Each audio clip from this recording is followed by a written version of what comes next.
Hello everyone, હું Mehul sir આપ સૌનું સ્વાગત કરું છું મારી ચેનલ ધ બ્રાઇટર્સ.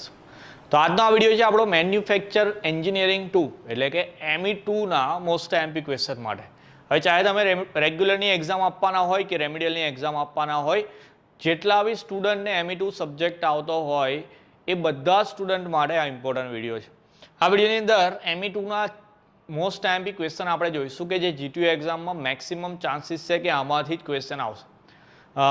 જેને સારા માર્ક્સ લાવવા હોય એના માટે બી આ વિડીયો છે, જેને ખાલી પાસ થવું છે એના માટે બી આ વિડીયો છે. તો વિડીયો તમારી પાસે આવે મેક્સિમમ શેર કરવાનો કે ME2 બધાનું ક્લિયર થઈ જાય. ઓકે, ચાલો જોઈએ આપણે કયા કયા ક્વેશ્ચન કરવાના છે. તો પહેલાં અહીંયા મેં લખ્યું છે એમ કે પહેલાં થોડાક તફાવત છે આખા ME2ની અંદર જે કયા કયા કરી શકાય એવા જે પૂછાવાના છે મેક્સિમમ, અને બીજું છે કે જેમાં ડાયાગ્રામ એટલે કે આકૃતિ લખેલી છે, ખાલી આકૃતિ ડ્રો કરવાની બી પૂછાય છે ME2ની અંદર. તો પહેલાં તફાવતની વાત કરીએ, ડિફરન્સ કયા કયા કરવાના. તો સૌથી પહેલાં છે અપમિલિંગ ડાઉન મિલિંગ. એવું કહેવાય કે પૂછાઈ જ ગયો છે એવું કહું તો બી ચાલે. અપમિલિંગ ને ડાઉન મિલિંગ 3 કે 4 માર્ક્સની અંદર આવે, જેનું બીજું નામ કન્વેન્શનલ મિલિંગ ને ક્લાઇમ્બ મિલિંગ બી લખાઈને આવે છે. ઓકે, પણ મિલિંગનો ડિફરન્સ હોય એટલે સમજી લેવાનું કે અપમિલિંગ ડાઉન મિલિંગનો જ હશે, એ જ આન્સર લખીને આવતું રહેવાનું અંદર.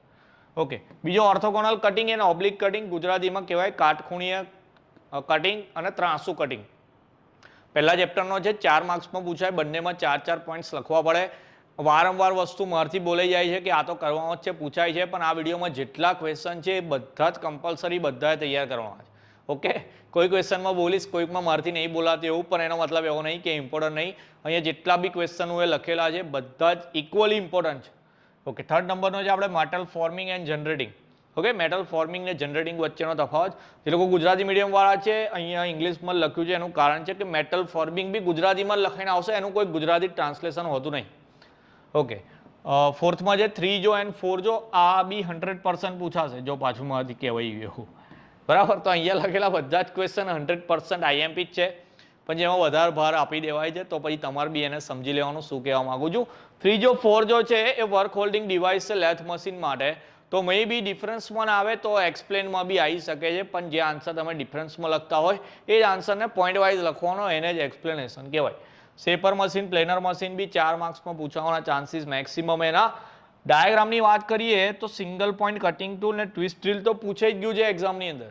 થોડી આકૃતિ થોડી અઘરી લાગતી હશે તમને કે જેમાં નામ જે છે નાના નાના લખેલા, ઝીણા ઝીણા લખેલા, પણ જે બી લખેલું જ બધું લખવાનું. 4 માર્ક્સમાં ખાલી આકૃતિ, અને જો બહુ સારા કામ કરેલા હોય, નસીબ સારું હોય તો 7 માર્ક્સની અંદર બી પૂછાઈ શકે.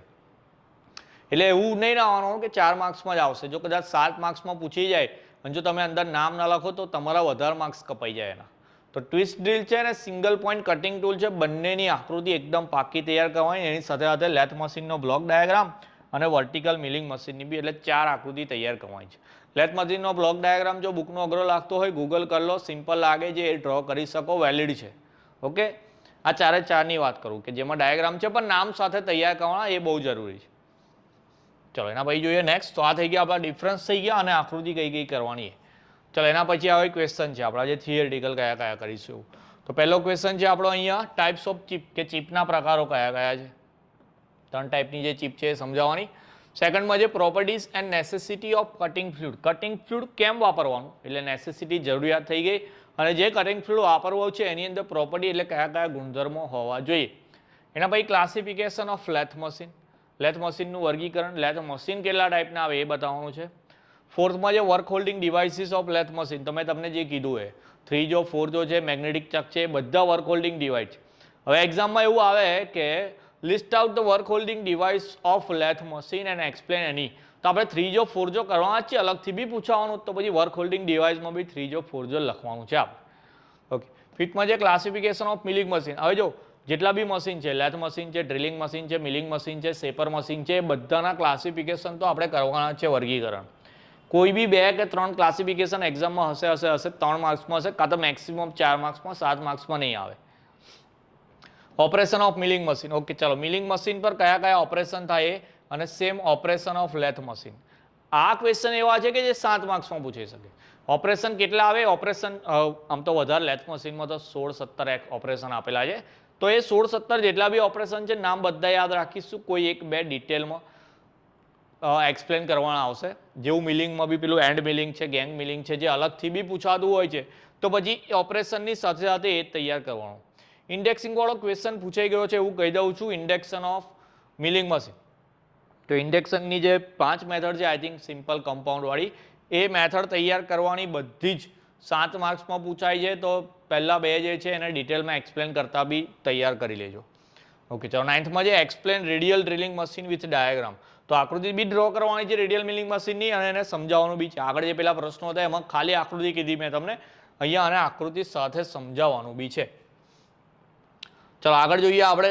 નેક્સ્ટ ક્વેશ્ચન છે ક્લાસિફિકેશન ઓફ ડ્રિલિંગ મશીન. મેં પહેલા જ કીધું જેટલા બી મશીન છે બધાનું ક્લાસિફિકેશન તો આવી જ જવાનું તમારે.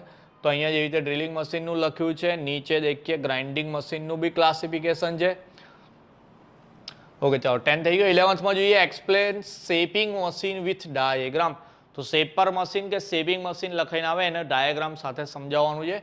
જો ડાયાગ્રામ બુકના અઘરા લાગતા હોય, બુકમાં ના આપેલા હોય, ગૂગલ કરો ચાલશે. એના પછી 12થમાં જોઈએ advantages and uses of shaper machine. તો શેપર મશીનના ફાયદા અને ઉપયોગ કઈ કઈ જગ્યાએ થાય. નામ જ છે શેપર મશીન, શેપ આપવા માટે, આકાર આપવા માટે થાય ટૂલને. 13માં છે block diagram and principal of planar machine. Planar મશીનનો બ્લોક ડાયાગ્રામ બુકમાં નથી, તો એટલે જ મેં વારંવાર મેન્શન કરું કે બુકમાં ના હોય, ના આવડતું હોય કે બુકનું અઘરું લાગતું હોય તો તમે એને ગૂગલ પરથી ખાલી ડાયાગ્રામ લઈ શકો છો. ઓકે, ફાયદા ગેરફાયદા છે, ઉપયોગો છે, એ બધી વસ્તુના આન્સર ચેટ જીપીટી ચાલશે, પણ જેને એક્સપ્લેન કરવાનું હોય, ઓપરેશન હોય, એ બધાના આન્સર ચેટ જીપીટી કરવાના નહીં. સ્ટ્રિક્ટલી ના પાડું છું. ઓકે, જીટીયુમાં અમુક પેપર ચેકરને ચેટ જીપીટી નહીં ગમતું, એના આન્સર એ નહીં ચલાવતા. તો પહેલો ટ્રાય એવો જ કરવાનો કે બુકમાં જે ટેકનિકલ વર્ડમાં આન્સર આપેલા છે એ જ તૈયાર કરવાના. જો ના થાય કોઈ ક્વેશ્ચનનો આન્સર ના થાય તો જ તમારે પ્લાન બીમાં ચેટ જીપીટી રાખવાનું. ઓકે, ચલો નેક્સ્ટ જોઈએ. 14થમો ક્વેશ્ચન છે ISO nomenclature of carbide insert અને સેમ 16થમાં જે ISO nomenclature of grinding wheel. આ બેમાંથી એક કાં તો બંને 7 માર્ક્સમાં પૂછાશે. કેવી રીતે આવશે એની વાત કરું. કાર્બાઇડ ઇન્સર્ટનું નામકરણ પૂછાય તો એમાં કયા મતલબ 1 થી 9 પર કયા કયા લેટર લખવાના, એ લેટરનો મતલબ શું હોય એને આપણે એક્સપ્લેન કરવાનું. આઈધર કોઈ કોડ લખેલો આપશે, એ કોડને આપણે ડિટેલમાં એક્સપ્લેન કરવાનું કે ભાઈ આ 51 છે પહેલું તો એનો મતલબ છે, એ લખેલું તો એનો શું મતલબ છે. તો નોમેનક્લેચર બી કરવાનું અને કોડની બી તૈયારી રાખવાની. એક જ કોડ આપેલો છે બુકમાં કાર્બાઇડ ઇન્સર્ટનો, તો એને જ કેવી રીતે એક્સપ્લેન કરવાનો એ સમજાવવાનું. અને સેમ વે ગ્રાઇન્ડિંગ વ્હીલમાં બી એવું કે નોમેનક્લેચર એટલે નામકરણ કેવી રીતે કરવાનું, અને જે પેલો WAAT દર વખતે એ જ પૂછાય છે તો એનો બી આન્સર તૈયાર કરી લેવાનો. કમ્પલસરી આવશે 7 માર્ક્સની અંદર, either carbide insert, either grinding wheel, કાં તો બંને આવશે. ઓકે, 15માં છે classification of grinding machine and explain surface grinding. તો જો આવું 7 માર્ક્સમાં આવી જાય, એકલું ક્લાસિફિકેશન 3-4 માર્ક્સમાં હોય, પણ એ લોકોએ એક સમજાવો કહી દીધું, એમાં બી હું તમને IMP જાઉં કે સરફેસ ગ્રાઇન્ડિંગ જ કરવાનું છે. અને 17 છે cutting action of grinding wheel. તો ગ્રાઇન્ડિંગ વ્હીલ દ્વારા જે કટિંગ થાય છે એટલે એનો પ્રિન્સિપલ શું છે તે આપણે અહીંયા એક્સપ્લેન કરવાનું છે. ઓકે, તો આઈ થિંક આટલા જ ક્વેશ્ચન છે, હવે તો નહીં હોય. હા, બીજો વિડીયો બનાવવા એની તૈયારી છે. તો આટલી 17 ઇમ્પોર્ટન્ટ થિયરી, પેલા 5 તફાવત ને 4 ડાયાગ્રામ, એટલા મોસ્ટ આઈએમપી ક્વેશ્ચન છે ME2ની અંદર, એટલી એકદમ પાકી તૈયારી કરી લેવાની. જો એટલું તૈયારી થઈ જાય તો તમે બીજી તૈયારી કરી શકો, પણ પહેલો પ્રેફરન્સ, પહેલું પ્રાયોરિટી આને જ આપવાની છે. પહેલાં આટલી જ વસ્તુ તૈયાર કરવાની છે અને બીજી પ્રાયોરિટી મને આપવાની છે કે આ વિડીયો તમારી પાસે આવે, મેક્સિમમ શેર કરી આવવાનો. કોઈ પ્રોબ્લેમ હોય કોમેન્ટ સેક્શનમાં બતાવો. મળી આવે નેક્સ્ટ વિડીયોમાં. ત્યાં સુધી તમારું ધ્યાન રાખવાનું, બરાબર તૈયારી કરતા રહેવાનું. જય હિન્દ, જય ભારત.